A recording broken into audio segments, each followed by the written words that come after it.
안녕하세요. 주의 백성의 강건함을 위하여 매일 밥 짓는 목사 김태양입니다. 말씀으로 밥을 지어 여러분 앞으로 가지고 갑니다. 오늘의 말씀은 출애굽기 25장 30절에서 31절까지의 말씀입니다. 표준 세번역입니다. 그 상은 언약궤 앞에 놓고 상 위에는 나에게 바치는 거룩한 빵을 항상 놓아두도록 하여라. 순금을 두들겨서 등잔대를 만들어라. 등잔대의 밑받침과 줄기와 등잔과 꽃받침과 꽃을 하나로 이어 놓아라. 시편 11편까지를 마치고 다시 출애굽기입니다. 25장부터입니다. 성막을 어떻게 만들지 하나님이 지시하시는 내용입니다. 시작부터 참 재미있습니다. 성막의 전체 설계도를 설명하면서 시작하지 않습니다. 25장을 잠깐 정리하면 이렇습니다. 25장의 시작은 성막을 지을 예물에 대한 내용으로 시작합니다. 그리고 두 번째는 지성소에 들어갈 궤를 어떻게 만들어야 하는지 설명을 합니다. 이 일을 통하여서 하나님이 가장 중요하게 생각하는 것이 무엇인지를 밝혀주십니다. 하나님이 가장 중요하게 생각하는 것이 만남과 소통입니다. 이렇게 지성소에 대해서 설명하고 난 후 다음은 성소에 대한 부분을 다루는데 언약궤 앞에 놓여질 진설병 상에 대해서 다루고 있습니다. 그리고 빛을 비추는 역할을 하는 등잔대를 만드는 것을 지시하십니다. 그렇게 한 후에 26장으로 넘어가 성막의 외형을 만드는 내용이 등장합니다. 순서가 참 재미있지 않으십니까? 일단 이 순서를 따라 4가지만 살펴보려고 합니다. 헌금, 언약궤, 진설병상, 그리고 등잔대입니다. 왜 성막의 첫 번째 이야기가 헌금에 대한 이야기일까요? 건축 헌금을 내라는 이야기입니까?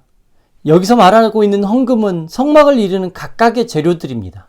금, 은, 동, 청색실, 자색실과 홍색실, 가는 외실, 염소털, 붉게 물들인 순양 가죽, 돌고래 가죽 등 이렇게 이어지는 것들입니다. 성막의 재료들입니다. 기억해야 합니다. 성소의 모든 물건을 우리의 손길과 우리의 마음으로 만들었습니다. 거룩을 이루는 통로입니다. 우리는 무엇을 성스러운 것이라 생각하고 무엇이 속된 것이라 생각할까요? 우리의 손으로부터 그 성스러움이 시작된다는 것을 헌금을 통하여 보여줍니다. 두 번째는 언약궤입니다. 언약궤 안에 무엇이 들어갑니까? 21절 말씀입니다. 너는 그 속죄판을 궤 위에 얹고 궤 안에는 내가 너에게 준 증거판을 넣어 두어라. 하나님의 임재와 하나님의 말씀입니다.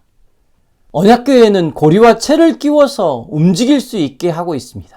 그 언약궤는 이스라엘 전체의 중심에 있고 그리고 이스라엘이 움직일 때마다 그들 앞에 있습니다. 이것이 언약궤입니다. 이것이 두 번째 나오는 것입니다. 세 번째는 진설병상입니다.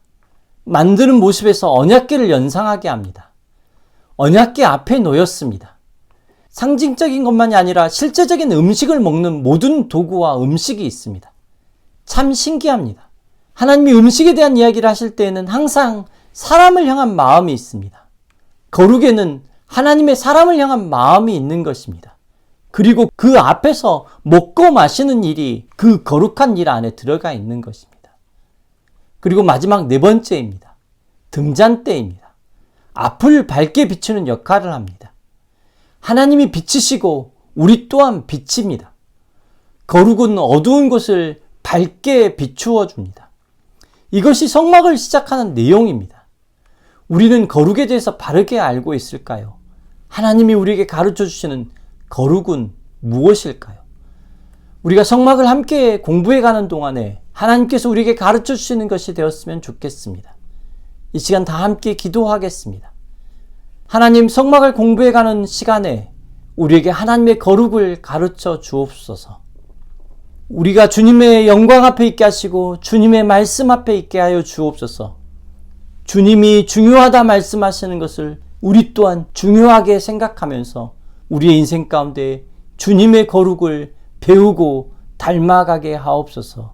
예수님의 거룩하신 이름으로 기도드립니다. 아멘.